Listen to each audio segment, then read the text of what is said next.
आपको जय यीशु। हम किसी न किसी परिवार में रहते हैं, समाज में रहते हैं, कलीसिया में भी रहते हैं और हमारे बीच में यही बातचीत हमेशा होती है कि क्या इस दुनिया में भूत प्रेत हैं? क्या इस दुनिया में आत्मा नाम का कोई चीज है? क्या इस दुनिया में स्वर्गदूत भी हैं कि केवल ये कहानी है? हमें कैथोलिक कलीसिया बड़ी दृढ़ता के साथ इसको सिखलाती है कि वे हैं, इसलिए क्योंकि हमें कई सारे जगहों में पवित्र बाइबल में पढ़ने को मिलते हैं।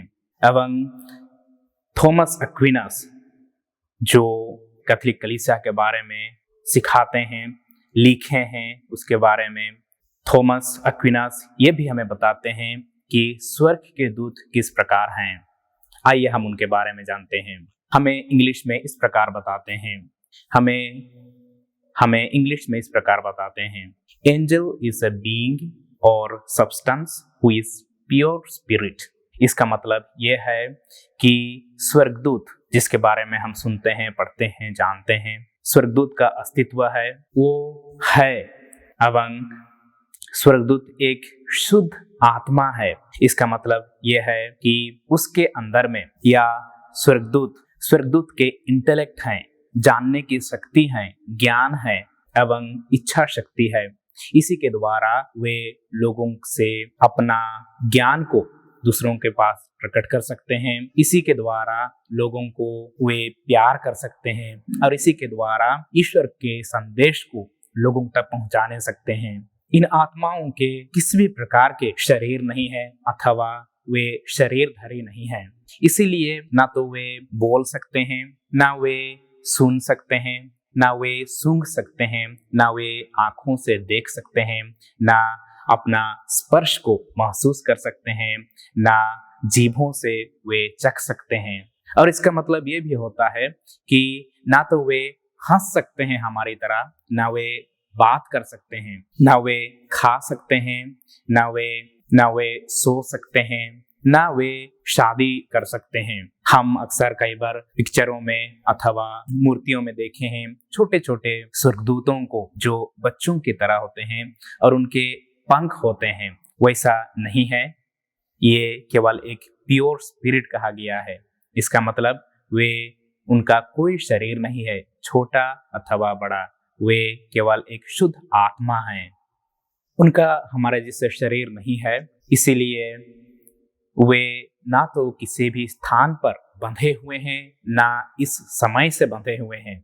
जैसे जैसे समय पार होता है वैसे वैसे हमारा शरीर बदलते जाता है और कोई एक बच्चा बूढ़ा होते जाता है। लेकिन स्वर्गदूतों के लिए ऐसा नहीं है। उनका शरीर नहीं है, वे समय से बंधे नहीं हुए हैं, वे स्थान जिसको हम स्पेस कहते हैं उससे बंधे नहीं हुए हैं। वे कोई भी प्रकार के शारीरिक परिवेश, फिजिकल एनवायरनमेंट जिसको बोलते हैं, उससे बंधे नहीं हुए हैं। लेकिन थॉमस एक्विनास को ये ज्ञात था, ये मालूम था कि पवित्र बाइबल में स्वर्गदूतों के बारे में क्या कहा गया है। उनको पता था कि स्वर्गदूत अब्राहम के समय में उनके पास उपस्थित रहे, याकूब के साथ उपस्थित रहे, मूसा के साथ उपस्थित रहे। यीशु ख्रिस्त जब मरुस्थल ले लिए गए 40 दिन उपवास के लिए बपतिस्मा के बाद, उस समय उनको सेवा सत्कार करते रहे और गेत्सेमनी बारी में वे रहे। इस प्रकार पवित्र बाइबल में हम पाते हैं। तो हमें प्रश्न बार बार हमारे मन में उठते हैं कि क्या अगर उनके पास शरीर नहीं है तो वे किस प्रकार से उपस्थित थे वहां पर। हमें थॉमस एक्विनस इसका भी जवाब देते हैं। वो कहते हैं कि हम उपस्थित दो प्रकार से हो सकते हैं। एक तो शारीरिक रूप से, जहां पर हमारा शरीर उपस्थित रहेगा। दूसरा प्रभाव डालकर, जिसको इंग्लिश में इन्फ्लुएंस कहते हैं। और पहला जो शारीरिक रूप से उपस्थित रहते हैं उसको हम जानते हैं कि हम जैसे हमारा शरीर है, हम शारीरिक रूप से उपस्थित रहते हैं। लेकिन प्रभाव डालकर हमें इसको एक उदाहरण देकर बताते हैं। कहते हैं कि जब मम्मी पापा घर से चले जाते हैं उस समय शारीरिक रूप से वहां उपस्थित नहीं रहते हैं, लेकिन वे अपना प्रभाव को डालते हैं। दूसरा प्रश्न है, थॉमस एक्विनास अपने आप को पूछते हैं और हमारे लिए उसके लिए भी जवाब देते हैं। क्या उस प्रकार का प्रभाव जिस प्रकार से पहले पवित्र बाइबल के महान व्यक्तियों को प्रभाव डालते थे स्वर्गदूतों ने, उसी प्रकार क्या आज भी प्रभाव डालते हैं? थॉमस एक्विनास हमें जवाब देते हैं और बोलते हैं, जी हाँ, आज भी वे अपना प्रभाव को हमारे ऊपर डालते हैं और हमें प्रभावित करते हैं, हमें इन्फ्लुएंस करते हैं। किस प्रकार इन्फ्लुएंस करते हैं, किस प्रकार प्रभावित करते हैं, हमें थॉमस एक्विनास बताते हैं कि वे अपना ज्योति को हमारे दिमाग में प्रज्वलित करते हैं, एनलाइटन करते हैं और हमें प्रभाव डालते हैं। और ऐसा नहीं है कि पुराने समय में केवल नबी, राजाओं, जिस प्रकार पवित्र बाइबल में बताया जाता है, अथवा यीशु के चेले लोगों को ये प्राप्त हुआ था, लेकिन आज भी हम लोगों में भी ये प्रभावित डालते हैं, अपना ज्योति को प्रकाशित करते हैं, हमारे दिमाग में हमारे ज्ञान को प्रकाशित करते हैं और हमें प्रभावित करते हैं। हमने ये भी सुना है कि पवित्र मिसा के समय में ये स्वर्गदूत उपस्थित रहते हैं। उसी प्रकार जिस प्रकार वे प्रभाव डालते हैं, उसी प्रकार मिसा पूजा बलिदान के समय भी वे लोगों को प्रभावित करते हैं, वे लोगों को इन्फ्लुएंस करते हैं। थॉमस एक्विनास अगला प्रश्न अपने आप को पूछते हैं और कहते हैं कि क्या इन स्वर्गदूतों ने बात करते हैं, अपने आपस में क्या वे बात करते हैं? हम जानते हैं कि जो शब्द हमारे मुख से निकल रहा है वो केवल शारीरिक है, लेकिन ज्ञान हम बिना इन शब्दों से भी हम प्रकट कर सकते हैं, दूसरों के माइंड में हम ट्रांसफर कर सकते हैं। हम अपना जो ज्ञान है जिसको हम शब्दों से प्रकट करते हैं उसको बिना बोले भी हम दूसरों के माइंड में ट्रांसफर कर सकते हैं, दूसरों के माइंड में भेज सकते हैं, दूसरों का अपना इच्छा को प्रकट कर सकते हैं बिना शब्दों से। इसीलिए स्वर्गदूतों ने बात नहीं करते हैं, ये शारीरिक है और स्वर्गदूतों का शरीर नहीं है, लेकिन वे जरूर अपने ज्ञान को दूसरों में प्रकट करते हैं। अगला प्रश्न अपने आप को पूछते हैं थॉमस एक्विनास और कहते हैं, हम जानते हैं और सुने हैं कि बहुत सारे स्वर्गदूत हैं, और क्या उनमें वर्गीकरण है? क्या कुछ लोग बड़े हैं, उसके बाद छोटे हैं, फिर छोटे हैं, छोटे हैं? क्या उनमें वर्गीकरण है? क्या उनमें हायरार्की है? थॉमस एक्विनास इसका जवाब भी देते हैं, जी हाँ, उनमें हायरार्की है। कुछ स्वर्गदूत बड़े कहलाए जाते हैं, उसके बाद कुछ छोटे हैं, उसके बाद और छोटे हैं। लेकिन जिस प्रकार संसार में वर्गीकरण होती है, जिस प्रकार संसार की हायरार्की है, उस प्रकार नहीं है।